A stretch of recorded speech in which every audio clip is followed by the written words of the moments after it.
And we're back. My apologies for the delay on this video. As you can probably tell, I'm currently in the process of moving, and as much as I enjoy making these videos, that had to take precedence. Anyway, I just wanted to say thanks for being patient with me, and hopefully I'll be able to get back on schedule in short order. Alright, that's all the real world stuff out of the way. Let's get back to the movies.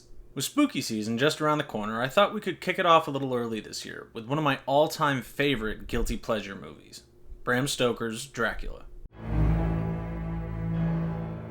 Now, I'm gonna preface this whole video by stating that this movie is not some hidden masterpiece. It has a myriad of issues that hamstring it in basically every conceivable way. But there is a lot to love here. And if you can manage to look past all the cheese, then maybe you can come around to it in the same way that I did when I first saw it way back when. You know, it's funny.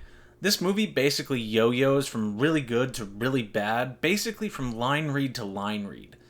And this is in no small part thanks to what is, perhaps, one of the oddest assortment of actors and actresses ever assembled on film. We're going to kick this section off with arguably the strongest actor in the movie, Gary Oldman as the titular Count. He makes this film for me. Don't get me wrong, he swings for the fences with the hammy overacting, but somehow it just works in spite of itself. For a perfect example of what I'm talking about, we need look no further than his portrayal of the aged Count that Harker meets for the first time. Now, if we take the costume and makeup of this version of the Count in isolation, he looks utterly ridiculous. The wig makes him look like a rejected concept sketch from Megamind, his robe is ridiculously long, and the jokes about his hairy palms practically write themselves. But there's going to be a lot of buts in this one, so bear with me. But somehow he just makes it work. He brings an age to his performance, much more effectively than the makeup could ever portray. He really feels like a man that's been stretched across the centuries, the last member of a bygone age, disgusted by what the world around him has become. If we look at the dinner scene between Harker and the Count, we can see how Oldman tapped into this feeling, his hatred and rage at the world, and the time he's been forced to spend in it. As a side note, I'd like to mention that there is something highly intimidating about Gary Oldman holding a straight razor to your throat. Like, take Dracula out of this and it would still be terrifying, and I'm not sure why. That's called acting. But anyway, speaking of Harker, look, if you've watched my recent videos on the John Wick series, then you know I came down pretty hard on the latter entries, and it must seem like I'm just picking on Keanu Reeves at this point. I promise you that nothing could be further from the truth. I loved him in The Devil's Advocate. I loved him in Constantine. I loved him as Johnny Silverhand, and Neo, and Shane Falco, and Klaatu, and Duke Kaboom, and Shadow the Hedgehog, and a dozen other characters. Yes, even John Wick. I love Keanu Reeves. But his casting as Jonathan Harker sinks this movie. It is so bad that some of his line reads turn this movie into an unintentional comedy. Everything from his B.E.A. Budapest to his disastrous ADR. Chasing me through some blue inferno. Completely pull you out of the world that this film does a pretty damn good job of creating. I mean, come on. They had all the time in the world in that sound booth, and this is the best they could get out of him? Inferno. It took me a little while to figure out why it's so bad. And what I landed on is this. If he had been able to take one specific British accent, and it doesn't matter which one, and maintained it throughout the movie, even if it was bad, the movie would have been better for it. But he is just all over the proverbial and literal map. But that's enough of that. I don't want to pick on the nicest man in Hollywood any longer than is absolutely necessary. My next issue with this film is the love story they shoehorned in between Mina and the Count. I fundamentally don't understand why this is here. Even as an homage to the 1922 film Nosferatu, it adds nothing to the plot. And when you consider that they invoked Stoker's name in the title of this movie, it makes even less sense. Granted, in the novel, Dracula does attempt to turn Mina into a vampire, but he did it as retribution for what the hunters were doing to him, rather than any century-spanning love story. I mean, maybe they thought it would entice a potential female audience to go see the film, but more often than not, any interaction they have just comes off as creepy due to the 13-year age gap between the two actors. However, I will concede that this line, I have crossed oceans of time to find you, is pretty damn great. Anyway, to illustrate my point, I'll direct your attention to the scene in the asylum when Dracula goes to visit Mina with the intention of turning her into a vampire. This whole sequence, all 7 minutes of it, feels more like a softcore porn scene than anything befitting the likes of Gary Oldman, Winona Ryder, or Francis Ford Coppola.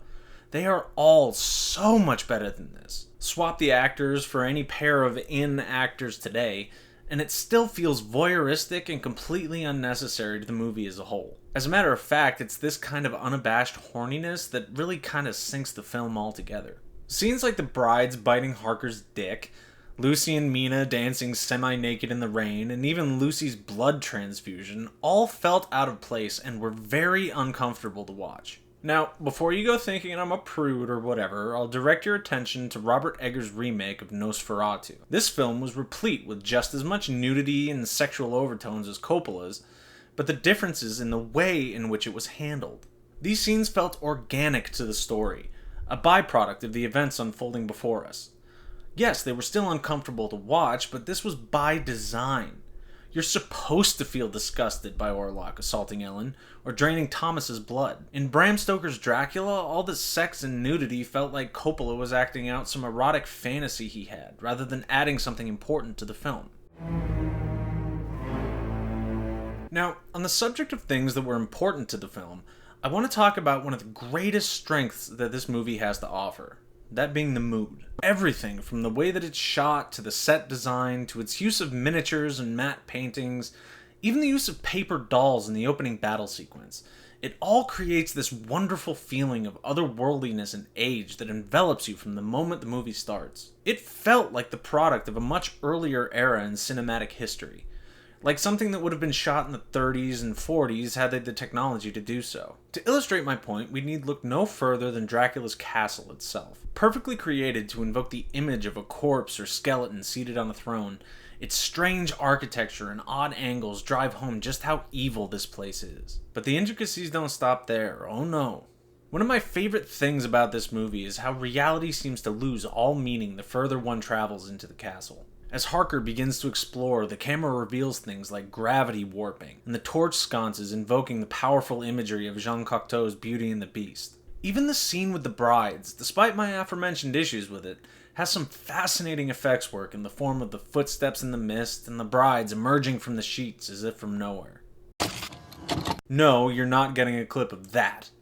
If you want to see it, go watch the movie. In addition, pretty much everything that was shot in the asylum establishes that same ambiance. Dutch and low angles, overhead shots of the riot occurring, Seward recording his case notes on a phonograph and injecting himself with morphine, all of it pulls you into the horrible world in which this film takes place. It's exactly these kinds of decisions that showcase what this movie could have been, and they're honestly what keep me coming back to watch it again and again. Now, there's plenty more that I could say about this movie, but I'm not the kind of guy who can really focus long enough to put out an hour-plus long video on all the intricacies in this film. Plus, I have a day job, so unfortunately you're going to have to make do with my big picture comments. In the end, Bram Stoker's Dracula is a wildly inconsistent movie, with deeply seated issues on basically every level. That being said, when it bangs, firing on all cylinders and reaching for a place as one of the greatest cult classics of all time. I highly recommend it if you haven't seen it before. And even if you have, watch it again with a pair of fresh eyes and as open a mind as you can muster. Anyway, that's all I've got for you this time, so if you could do me a favor and hit the like and subscribe buttons, I'd really appreciate it. Every little bit really helps me out. Also, go ahead and check out the other videos on my channel, or hit up my website to see my blog and maybe buy one of my books on Amazon. Thanks very much for watching, and I'll see you in the next one. Inferno!